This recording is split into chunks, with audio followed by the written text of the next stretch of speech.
worst floods in 80 years hit Pakistan in July following record-heavy monsoon rains with more than 12 inches of rainfall in just a 36-hour period. The Khyber Pakhtunkhwa province was worst affected, and in total at least 1,600 people were killed.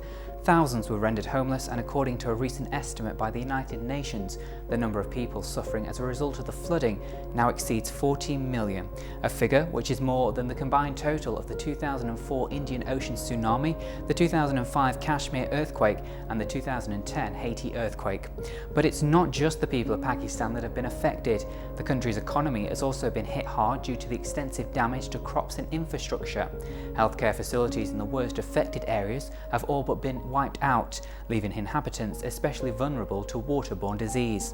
The International Committee of the Red Cross has warned that the ongoing devastating floods will have a severe impact on an already vulnerable population.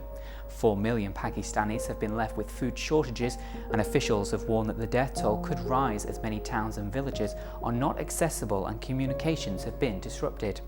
The Khyber Pakhtunkhwa Provincial Information Minister Mian Iftikhar Hussain has said the infrastructure of his province had already been destroyed by terrorism, saying that whatever was left has been finished off by floods, which he claims was the worst catastrophe in the country's history. In some areas, the water level rose to 18 feet high, and residents were seen on rooftops waiting for aid to arrive.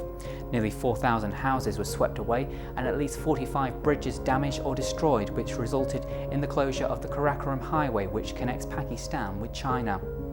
In early August, the heaviest flooding moved southward along the Indus River from severely affected northern regions towards western Punjab, where at least 1.4 million acres of cropland was destroyed.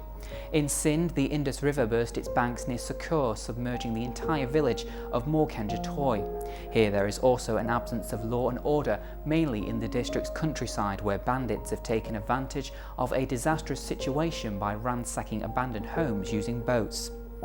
Pakistan has appealed to international donors for help in responding to the disaster.